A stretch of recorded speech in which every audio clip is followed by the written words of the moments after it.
Welcome to T-SAT general ఇంగ్లీష్లో మనం next chapter preposition చూద్దాం. ప్రపోజిషన్ అంటే ఏంటి? ప్రపోజిషన్ అంటే ఆ ప్రపోజిషన్ అనే వర్డ్ని స్ప్లిట్ చేస్తే ఇక్కడ స్ప్లిట్ చేద్దాం. ఓకే, వాట్ ఈస్ ప్రీ అంటే ఏంటి? బిఫోర్. ప్రీ అంటే ఏంటి? Before. And what is position? Position అంటే ఏంటి? పొజిషనే. రైట్, అంటే ప్రపోజిషన్ అనే వర్డ్ దేని ముందో వస్తుందంట. ఓకేనా, దేని ముందు వస్తుంది? ఏ పార్ట్స్ ఆఫ్ స్పీచ్ ముందు వస్తుంది అంటే నౌన్ ముందు వస్తుంది. Okay, very very important. Noun ముందు ప్రపోజిషన్ వస్తుంది. అయితే నేను ఇందాక అడ్జెక్టివ్ చాప్టర్ డీల్ చేసేటప్పుడు ఓకే నౌన్ ముందు అడ్జెక్టివ్ వస్తుందని కూడా చెప్పాను, అవునా? అంటే ఇప్పుడు ఈ చాప్టర్ తర్వాత మీరు ఏం రాసుకోవాలంటే నౌన్ ముందు రెండు పార్ట్స్ ఆఫ్ స్పీచ్ వస్తాయి. ఓకేనా, రెండు వస్తాయి. ఒకటేంటి? అడ్జెక్టివ్. ఓకేనా, ఒకటి అడ్జెక్టివ్ వస్తుంది, మరొకటి ప్రపోజిషన్ వస్తుంది. అడ్జెక్టివ్ ఎలా చూసాము? She is a beautiful girl. Girl noun, beautiful ఏమవుతుంది? అడ్జెక్టివ్. నౌన్ ముందు వచ్చిందా? వచ్చింది. నెక్స్ట్ ప్రపోజిషన్ ఎలా చూద్దాము? The cat is under the table. Okay, the cat is under the table. Under the table. ఇక్కడ చూడండి, table. What is table? Table అంటే ఏంటి? నౌన్, అవునా? ఓకే, నౌన్ ముందు ఏముంది చూడండి? అండర్. అండర్ అంటే ఏంటి? పొజిషన్ని తెలుపుతుంది. ఓకే, టేబుల్ కింద క్యాట్ ఉంది అంటే పొజిషన్ని తెలుపుతుంది. పొజిషన్ని తెలపాలి ప్లస్ నౌన్ ముందు ఉండాలి. సో దీన్ని ప్రపోజిషన్ అంటారు. ఈజీగా ఫైండ్ అవుట్ చేయొచ్చు, ఒక ప్రపోజిషన్ని ఈజీగా ఫైండ్ అవుట్ చేయొచ్చు. సో నౌన్ ముందు రెండు పార్ట్స్ ఆఫ్ స్పీచ్ ఉంటాయి. ఒకటేంటి? Adjective, the other one is preposition. ఓకేనా, చలో ఇప్పుడు కాన్సెప్ట్స్లోకి వెళ్దాం. ఓకే, చాలా ఇంపార్టెంట్ ప్రపోజిషన్ అనే చాప్టర్. ప్రతి ఎగ్జామ్కి కూడా ప్రపోజిషన్ అనే చాప్టర్ ఇంపార్టెంట్. సరే, ఫస్ట్ ప్రపోజిషన్ ఆఫ్ టైం చూద్దాం. ఓకేనా, ప్రపోజిషన్ ఆఫ్ టైం అంటే టైంకి సంబంధించిన ప్రపోజిషన్స్ ఏమున్నాయి? రైట్, ఫస్ట్ ఏంటి? అండ్. ఓకే, ఫస్ట్ చూడండి అట్. ఓకే, ఫస్ట్ ఏంటి? అట్. నెక్స్ట్ ఏంటి? ఆన్. ఇవన్నీ దేనికి సంబంధించింది? ఇవన్నీ టైంకి సంబంధించినవి. ఓకే, ఇవన్నీ ఏంటి? టైంకి సంబంధించినవి. టైంకి సంబంధించిన వాటిలో మనకి ఏమేమి చూసాము? At as well as on. మరొకటి ఏంటి? ఇన్ కూడా వస్తుంది, టైం రిలేటెడ్ ఇన్ కూడా వస్తుంది. ఇంకా లాస్ట్ ఏంటంటే అసలు ప్రపోజిషన్సే రావు. కొన్ని టైం రిలేటెడ్ పదాలు వస్తాయి కానీ వాటికి ప్రపోజిషన్స్ రావు. ఓకే, సో ఇవన్నీ కూడా చూడాలి. రైట్, చూడండి ఫస్ట్ వద్దాం. సో టైం రిలేటెడ్ 4 ఉంటాయి. ఒకటి at, then on, in, preposition రాని వర్డ్స్ ఏంటి? సరే, ఫస్ట్ అట్ వేటికి ఉపయోగించాలి? రైట్, ఎప్పుడైనా మనము అవర్స్ చెప్తాము. అవర్స్ అంటే 8 o'clock, 2 o'clock, 5 o'clock hours. Okay, ఆ టైంలో ఆ వాచ్లో ఉన్న అవర్స్ చెప్తాము. వాటికి ఏం యూస్ చేయాలి? అట్ యూస్ చేయాలి. At 8 PM, at 2 o'clock, at 3 o'clock, at 5 o'clock. Okay, next అలా కాకుండా డేలో, ఓకే ఒక డేలో పార్ట్ అంటే ఏంటి? చూడండి, నైట్.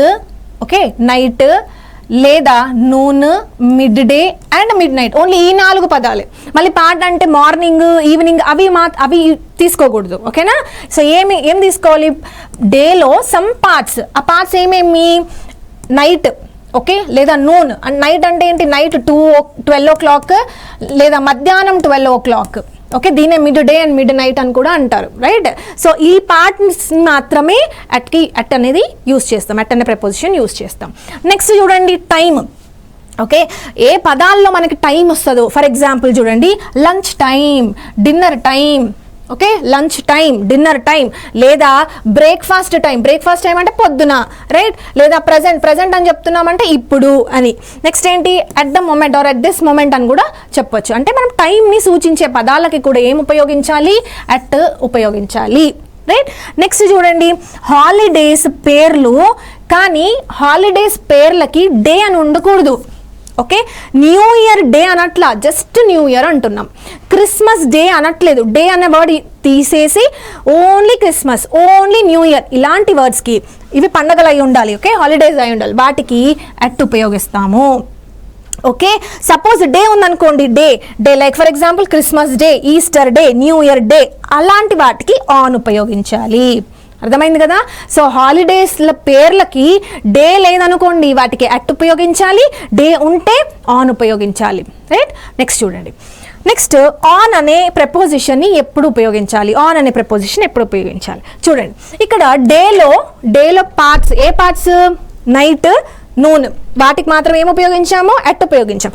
అలా కాకుండా ఇక్కడ చూడండి డేస్ యొక్క పేర్లు. డేస్ యొక్క పేర్లు for example Monday, Tuesday, Wednesday, Thursday, week days. Okay, వీటికి ఏం ఉపయోగించాలి? On Monday, on Tuesday, on Saturday అలా ఉపయోగించాలి. ఇప్పుడు డేలో పార్ట్, ఇక్కడనేమో డేలో పార్ట్స్ తీసుకున్నాం కానీ రెండే తీసుకున్నాం. ఏది? 12 noon ఒకటి అండ్ నూన్.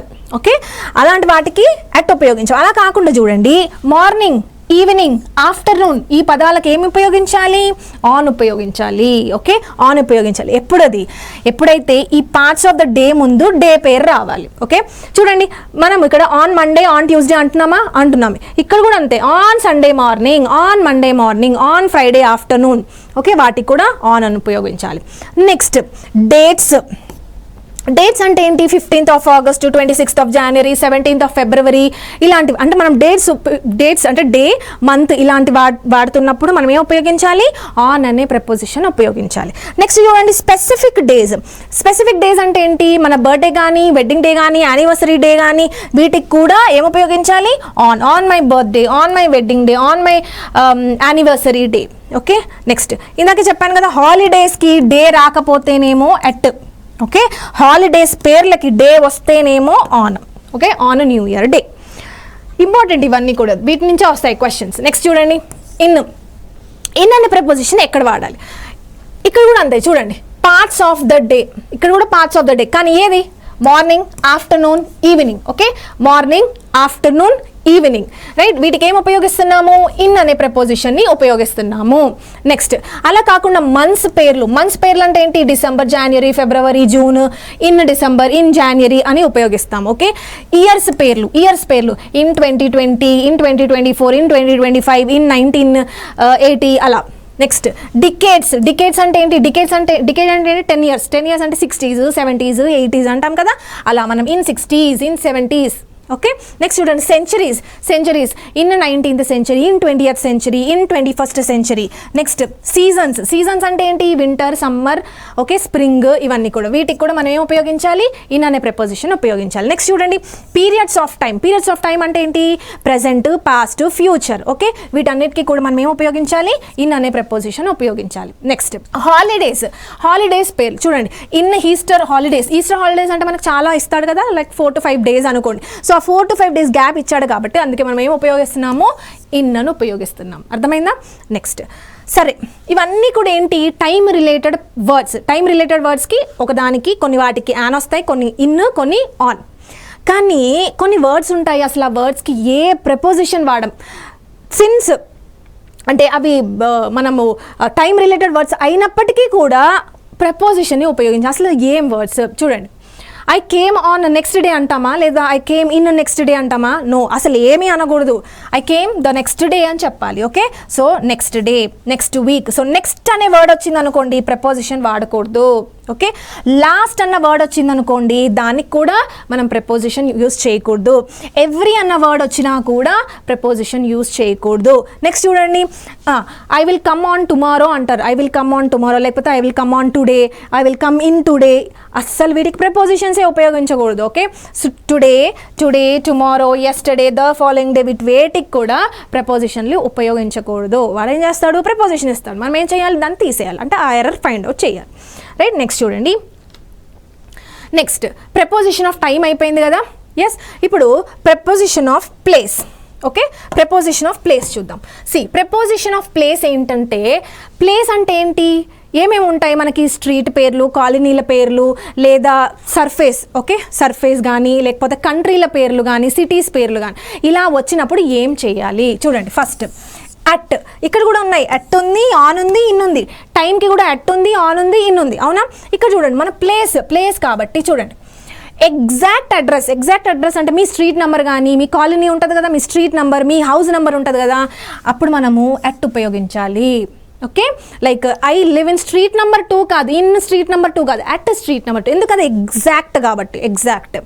లేదా స్పెసిఫిక్ లొకేషన్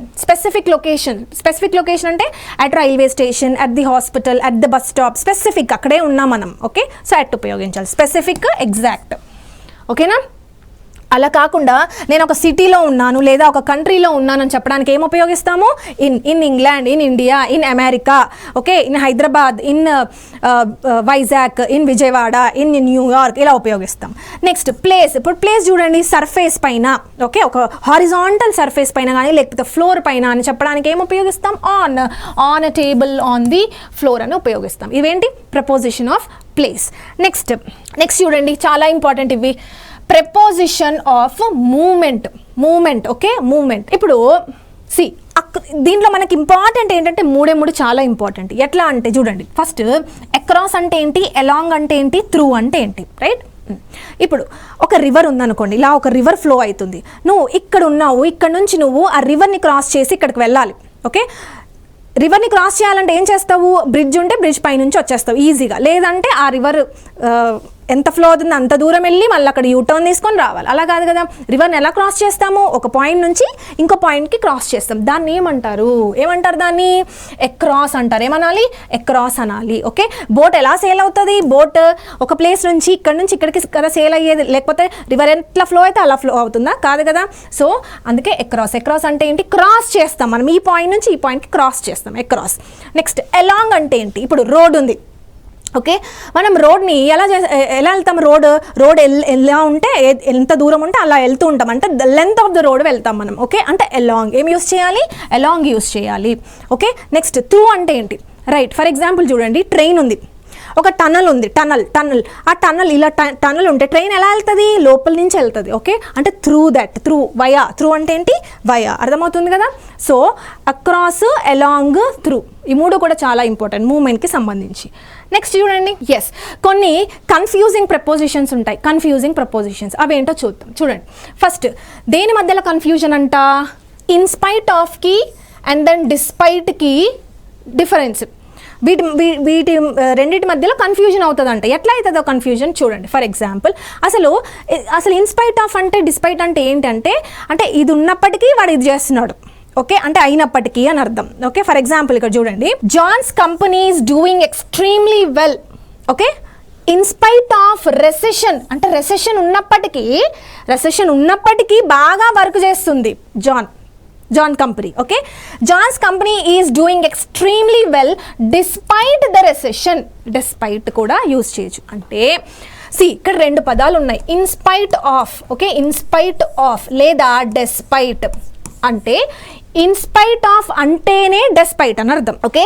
ఇన్స్పైట్ ఆఫ్ అనే ఏదైతే ఉందో, ఆ కాంపౌండ్ నౌన్ ఏదైతే ఉందో దాన్ని, ఓకే, ఈ ఇన్స్పైట్ ఆఫ్ అంటే ఈ మూడు పదాలు కలిపితే ఈ ఒక్క పదం అవుతుంది, అంటే డెస్పైట్ అవుతుంది. అర్థమవుతుంది కదా. అయితే వాడు ఎగ్జామ్లో ఏం చేస్తాడంటే, ఆఫ్ దేనికి ఉంది? ఇక్కడ ఇన్స్పైట్ ఆఫ్కే కదా ఆఫ్ ఉంది, ఎస్. కానీ వాడు ఏం చేస్తాడు ఎగ్జామ్లో? డిస్పైట్కి ఆఫ్ ఇస్తాడు, ఓకే. మన క్వశ్చన్ పేపర్లో ఎలా వస్తుంది? డిస్పైట్కి ఆఫ్ ఇస్తుంది. అసలు డిస్పైట్కి ఆఫ్ యూస్ చేయొచ్చా? యూస్ చేయకూడదు. మరి దేనికి ఉండాలి? ఇన్స్పైట్ ఆఫ్కి ఉండాలి. అర్థమైంది కదా. నెక్స్ట్ ఎగ్జాంపుల్ చూడండి, I went out in spite of rain పడతా ఉంది, అక్కడ వర్షం పడుతుంది, అయినా కూడా నేను ఎక్కడికి వెళ్ళాను? బయటికి వెళ్ళాను, ఓకే. అందుకే ఏం ఉపయోగిస్తాము? ఇన్స్పైట్ ఆఫ్ లేదా డిస్పైట్ అంటాం, అంతేగాని డిస్పైట్ ఆఫ్ అనకూడదు, ఓకే. నెక్స్ట్ చూడండి, నెక్స్ట్ కన్సిస్ట్ ఆఫ్ లేదా కంప్రైజెస్ అని అనాలి, ఓకే.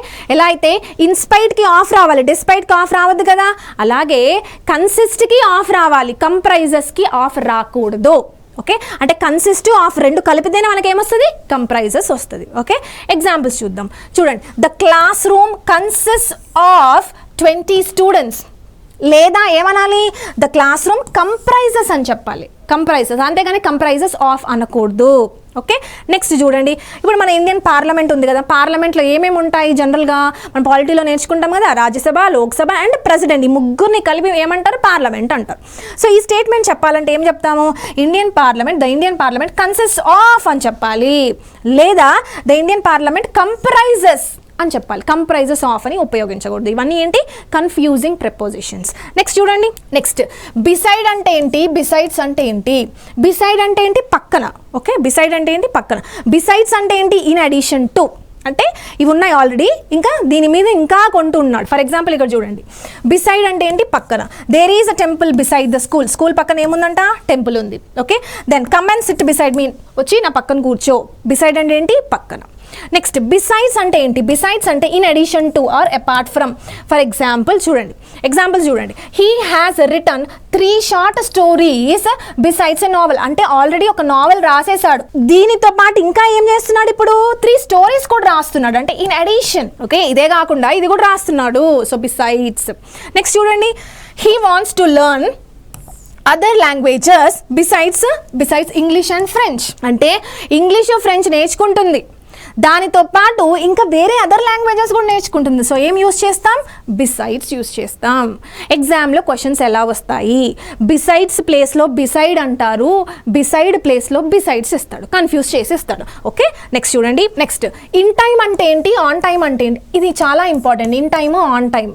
ఓకేనా, ఇన్ టైమ్ అంటే ఇప్పుడు 10 o'clock రండి క్లాస్కి అని అంటే ఇన్ టైమ్ అంటే ఏంటి? 10కి ముందు రావడం. ఓకేనా, ఆన్ టైమ్ అంటే ఎగ్జాక్ట్గా 10కి రావడం. ఓకే, చూడండి, ఇన్ టైమ్ అంటే ఏంటి? ఇన్ టైమ్ అంటే before the scheduled time.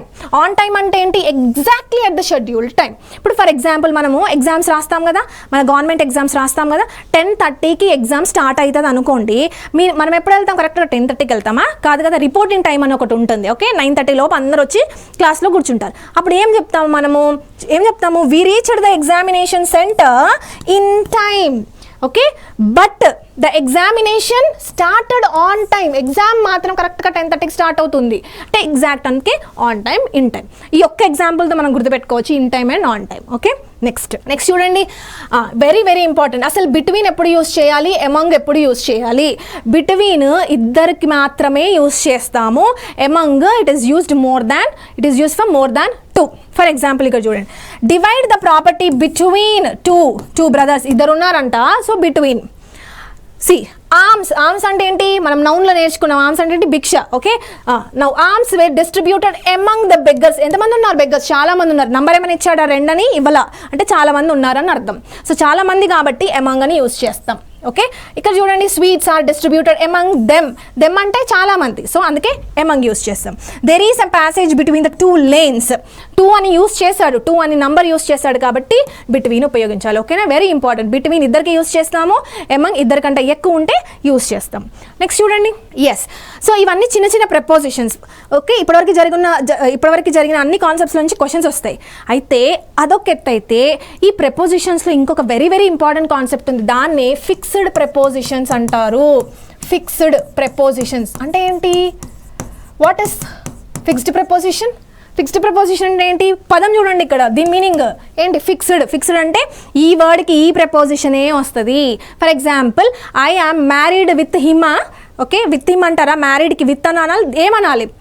Okay, కంప్లైకి ఏమనాలి? కంప్లై అప్ప విత్త ఇన్నాం. అలాగే కోప్ అప్ప అంటారా? కోప్ విత్ అంటారా? ఓకే, సో ఇవన్నీ నేర్చుకోవాలి, ఫిక్స్డ్ ప్రపోజిషన్స్, రైట్? సరే చూద్దాం, దీన్ని మనం సెట్ వైజ్గా నేర్చుకుంటాం. ఎందుకంటే చూడండి, ఇక్కడ చూడండి, ఇక్కడ రాసిన అన్ని పదాలకి మీనింగ్ ఒక్కటే. ఓకే, ఇక్కడ రాసిన అన్ని పదాలకి మీనింగ్ ఒక్కటే అండ్ ప్రపోజిషన్ కూడా ఒక్కటే, ఫ్రమ్. ఓకే, ఈజీ కదా. అలా కాకుండా ప్రోహిబిట్కి ఫ్రమ్ వస్తుంది, ఇంకెక్కడో నువ్వు స్టాప్ చదువుతావు, స్టాప్కి ఫ్రమ్ వస్తుంది, అలా చదవడం కన్నా ఇక్కడ చూడండి, ఈ సెట్లో ఎలా ఇచ్చాం మనము? ఈ పదాలకు మీనింగ్స్ అన్నీ ఒక్కటే, వీటికి అన్నిటికీ యూస్ చేసే ప్రపోజిషన్ కూడా ఒక్కటే. సో ఇలా చదవాలి. Okay, fixed prepositions. సరే, ఒకసారి చూద్దాం, సెట్ నెంబర్ 1 చూద్దాం, కొన్ని సెట్స్ చూద్దాం, ఇంపార్టెంట్ సెట్స్. ప్రోహిబిట్ అంటే ఏంటి? అది చేయకూడదు నువ్వు. Okay, prohibited from smoking. Okay, అంటే ఆ పని నువ్వు చేయకూడదు, ప్రోహిబిట్ లేదా ప్రివెంట్, దీన్ని స్టాప్ అని కూడా అంటారు. లేదా డిబార్ అంటే ఏంటి? స్టూడెంట్ని కాలేజ్ నుంచి స్టడీస్ కంటిన్యూ చేయకుండా వాడిని డిబార్ చేసేసాడు. Okay, so debar. నెక్స్ట్ ఇక్కడ ఇంపార్టెంట్ ఏంటంటే అబ్స్టైన్ అన్న వర్డ్ చాలా ఇంపార్టెంట్. ఓకే, అబ్స్టైన్ అన్న ప్రివెంట్ అన్న ఒక్కటే. ఓకే, అబ్స్టైన్ అన్న ప్రివెంట్ అన్న ఒక్కటే. ఈ అబ్స్టైన్ అనే వర్డ్ సినోనిమ్స్లో కూడా అడిగే ఛాన్స్ ఉంది, సో అందుకే జాగ్రత్తగా గుర్తుపెట్టుకోండి. నెక్స్ట్ ప్రొటెక్ట్ అంటే ఏంటి? ఆ ప్రొటెక్ట్కి ఏమి యూస్ చేస్తాం? ఫ్రమ్ ఏ యూస్ చేస్తాం. ఎస్కేప్కి కూడా ఫ్రమ్ ఏ యూస్ చేస్తాం. డిటాచ్, వీటన్నిటికీ కూడా ఫ్రమ్ అనే ప్రపోజిషనే వస్తుంది. కానీ అవాయిడ్ కూడా ఏంటి? అవాయిడ్ అన్న ప్రోహిబిట్ అన్న ఒక్కటే కదా. కానీ అవాయిడ్కి ప్రపోజిషన్ ఏం యూస్ చేయము, ఇది ఎక్సెప్షన్. ఓకే, చూడండి, ఇక్కడ ఈ వర్డ్స్ అన్నిటికీ మీనింగ్కి అన్నీ సేమ్ ఉన్నాయి, సో అందుకని ఫ్రమ్ యూస్ చేస్తాం. అవాయిడ్ కూడా ఈ కోణకి చెందిందే, ఈ సెట్కి సంబంధించింది, కానీ అవాయిడ్కి ఏ ప్రపోజిషన్ వాడడం, ఇది ఒక ఎక్సెప్షన్. ఓకేనా, ఎక్సెప్షన్ గుర్తుపెట్టుకోవాలి. చూడండి, he should avoid from smoking.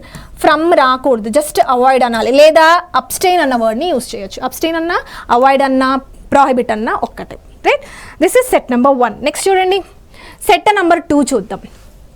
C this bag is similar to that bag. Similar, okay, సిమిలర్కి ఏమి యూస్ చేశాను? 2 అని యూస్ చేస్తాను. ఓకే, సిమిలర్కి 2 యూస్ చేశా కాబట్టి సిమిలర్ యొక్క మీనింగ్ ఉంటాయి కదా, వాటికి 2 యూస్ చేస్తాం. ఫర్ ఎగ్జాంపుల్ ఐడెంటికల్, సిమిలర్ అంటే ఐడెంటికలేగా, ఎస్, సిమిలర్కి 2 యూస్ చేస్తాం. ప్యారలల్ అంటే రెండు ఒకేసారి అంటే సిమిలరే కదా, సో ప్యారలల్కి కూడా 2 ఈక్వల్కి కూడా 2 సిమిలర్కి 2. ఇందాక చదివాం. హోమోలాగస్ అంటే రెండు సేమ్ ఉన్నాయి, హోమోలాగస్కి కూడా 2 కరస్పాండింగ్ 2 ఈక్వాలెంట్కి కూడా 2 వీటన్ని అంటే ఇవన్నీ సేమ్ మీనింగ్ ఉన్న వర్డ్స్. ఓకే, వీటి అన్నిటికి ఏం రావాలంటే 2 రావాలి. కానీ చూడండి, ఎలైక్, రిసెంబుల్, ఇది చాలా important. Resemble is very very important. Okay, so ఈ రెండింటికి అసలు ఏ ప్రపోజిషన్ యూస్ చేయం, అవాయిడ్కి యూస్ చేయలేదు, ప్లస్ ఎలైక్కి రిసెంబుల్కి కూడా ఏ ప్రపోజిషన్ ఉపయోగించలేదు. ఫర్ ఎగ్జాంపుల్ చూడండి, she resembles to her mother అని ఇచ్చేసాడు. ఓకే, కానీ రిసెంబుల్స్కి ప్రపోజిషన్ వాడమని మనం నేర్చుకున్నాం కాబట్టి 2ని తీసేయండి. ఓకే, నెక్స్ట్ చూడండి, he looks like to his father. ఏంటి అసలు లైక్కి ఎలైక్ యూస్ చేయాలా? యూస్ చేయకూడదు, 2 అని యూస్ చేయకూడదు. సో లైక్, జస్ట్ లైక్ అంతే. No preposition is used after like or alike. Next another set చూద్దాం. సి, ఇది చాలా ఇంపార్టెంట్. ఓకే, నేను వొకాబులరీలో ఒక మైండ్ మ్యాపింగ్తో మీకు కొన్ని పదాలు నేర్పిస్తాను. ఓకే, ఆ పదాలు, ఆ మైండ్ మ్యాపింగ్లో ఈ వర్డ్స్ అన్నీ ఉంటాయి. ఓకేనా? సరే చూడండి, అక్యూజ్డ్, గిల్టీ, కన్విక్ట్, అక్విక్ట్, ఇవన్నీ ఏం వర్డ్స్? ఇవన్నీ నేరంకి సంబంధించిన వర్డ్స్. ఓకే, సో వీటన్నిటికీ కూడా ఏ ప్రపోజిషన్ రావాలంట? ఆఫ్ అనే ప్రపోజిషన్ రావాలి. ఏం రావాలి? ఆఫ్ అనే ప్రపోజిషన్. వాడేం చేస్తాడు? విత్ అంటాడు, ఫ్రమ్ అంటాడు, ఫర్ అంటాడు, ఇవేవి కాదు. ఏం రావాలి? ఆఫ్ అని రావాలి. కానీ ఒక ఎక్సెప్షన్ ఉంటుంది, ఛార్జ్ కూడా అంతే. ఛార్జ్ అంటే కూడా నేరం చేసినట్టే. ఓకే, సో ఛార్జ్కి మాత్రం విత్ అనే ప్రపోజిషన్ రావాలి. ఓకేనా? సి, అక్యూజ్ అంటే ఏంటి? బ్లేమ్. ఓకే, గిల్టీ అన్నా కూడా అతను నేరం చేశాడు. కన్విక్ట్, అక్విక్ట్, గిల్టీ ప్రూవ్ అయితేనేమో కన్విక్ట్, లేదు గిల్టీ అంటే వాడు తప్పు చేయలేదు అయితే అక్విక్ట్. ఇవన్నీ కూడా ఏంటి? నేరానికి సంబంధించిన వర్డ్స్. వీటన్నిటికీ ఏం రావాలి? ఆఫ్ రావాలి. ఛార్జ్కి మాత్రం విత్ రావాలి. ఇవన్నీ ఇంపార్టెంట్ క్వశ్చన్స్ ఇవన్నీ కూడా. ఓకే, సో ఇవన్నీ మనం ఏం చేస్తామంటే వొకాబులరీలో ఒక మైండ్ మ్యాపింగ్ ఒక చాప్టర్ ఉంటుంది. ఆ చాప్టర్లో నేను ఇవన్నీ ఎక్స్ప్లెయిన్ చేస్తాను విత్ ఇమేజెస్. ఓకే, నెక్స్ట్ చూడండి. సరే ఎగ్జాంపుల్స్ చూద్దాం. చూడండి, the prisoner was found guilty. గిల్టీకి ఏం రావాలి? ఆఫ్ రావాలి. వాడు ఏం చేస్తాడు? విత్ అనేస్తాడు. నెక్స్ట్ చూడండి, he was acquitted with the crime అంటాడు. No, of. Accused, of. Convicted, of. Guilty, of. కానీ ఛార్జ్కి మాత్రం విత్. ఛార్జ్కి మాత్రం ఏం ఉపయోగించాలి? విత్ ఉపయోగించాలి. నెక్స్ట్ చూడండి, next set, believe. Okay, I believe in God అంటావా, లేకపోతే I believe for God, from God, ఇంకేమైనా యూస్ చేస్తావనో కదా, ఇన్ గాడ్ అనే అంటావు. సో బిలీవ్కి ఇన్ ఉపయోగించావంటే బిలీవ్కి సంబంధించిన పదాలు సిమిలర్ వర్డ్స్కి కూడా మనం ఏం ఉపయోగిస్తాం? ఇన్నే ఉపయోగిస్తాం. For example confidence in, I have confidence in you, లేదా ఐ ట్రస్ట్ యూ అని అంటాం, లేదా I have trust in this activity అని చెప్పచ్చు. Okay, trust in. Next faith, I have faith in you or I have faith in God అని కూడా చెప్పచ్చు. Okay, so ఈ పదాలన్నిటికీ ఏం ఉపయోగించాలి? ఇన్ అనే ప్రపోజిషన్ ఉపయోగించాలి. నెక్స్ట్ చూడండి, దిస్ ఈజ్ వెరీ ఇంపార్టెంట్. ఇప్పుడు కొంతమంది మ్యాథ్స్లో బాగా చేస్తారు, అంటే మ్యాథ్స్లో ప్రొఫిషియంట్ ఉంటారు, కొంతమంది ఇంగ్లీష్ బాగా వస్తుంది. ఓకే, సో అంటే నేను మ్యాథ్స్లో బాగా ఉన్నాను అని చెప్పడానికి ఏమంటాము? ఐఎమ్ గుడ్ ఇన్ మ్యాథమెటిక్సా? No, I'm good at mathematics. Okay, at అనే ప్రపోజిషన్ ఉపయోగించాలి. Very very important. ఇది కూడా ప్రీవియస్ ఇయర్ క్వశ్చనే. లేదు, నేను ఇంగ్లీష్ బాగా చేయలేకపోతున్నాను, ఐఎమ్ బ్యాడ్ అట్ మ్యాథమెటిక్స్. ఓకేనా? Yes, so she is good at English, good at science అని చెప్పాలి. అర్థమవుతుంది కదా? సో సబ్జెక్ట్స్కి ఐఎమ్ గుడ్డా బ్యాడా అని చెప్పడానికి ఏ ప్రపోజిషన్ వాడతాము? అట్ అనే ప్రపోజిషన్ని ఉపయోగిస్తాము. రైట్, సో ప్రపోజిషన్కి సంబంధించిన కాన్సెప్ట్స్ అన్ని డీల్ చేసాం కదా. అయితే ఇక్కడ మనం ఒక 3 వెరీ ఇంపార్టెంట్ చాప్టర్స్ నేర్చుకోవాలి. ఒకటేంటి? ప్రపోజిషన్. నెక్స్ట్ చాప్టర్ ఏం నేర్చుకుంటామంటే కంజంక్షన్ నేర్చుకుంటాం, ఆ తర్వాత ఆర్టికల్స్ నేర్చుకుంటాం. మొత్తం 3 నేర్చుకుంటాం. ఈ 3 నేర్చుకున్న తర్వాత మనం ఒక సెషన్ చేద్దాం, 1 or 2 సెషన్స్ చేద్దాం. ఈ 3 చాప్టర్స్ పైన ప్రీవియస్ ఇయర్ క్వశ్చన్స్ అంటే ఫిల్ ఇన్ ద బ్లాంక్స్ చేద్దాం. ఓకేనా? ఎందుకంటే ఈ 3 చాప్టర్స్ నుంచి ఫిల్ ఇన్ ద బ్లాంక్స్ ఎక్కువగా అడుగుతుంటాడు, అది ఏ ఎగ్జామ్ అయినా సరే. ఓకే, గ్రూప్ 1 మెయిన్స్లో కూడా చాలా క్వశ్చన్స్ వచ్చాయి. ఓకే, సో ఈ 3 చాప్టర్స్ ఎప్పుడు ప్రపోజిషన్ ఇప్పుడు అయిపోయింది, నెక్స్ట్ కంజంక్షన్స్ చూద్దాం, ఆ తర్వాత ఏంటి ఆర్టికల్స్. ఈ 3 అయిపోయిన తర్వాత ఈ 3 చాప్టర్స్కి సంబంధించి ఒక ఎక్సర్సైజ్, ఒక fill in the blanks exercise అనేది చేద్దాం. ఓకేనా? So this is all about preposition. Next మనం నెక్స్ట్ సెషన్లో కంజంక్షన్ అనే చాప్టర్ని డీల్ చేద్దాం.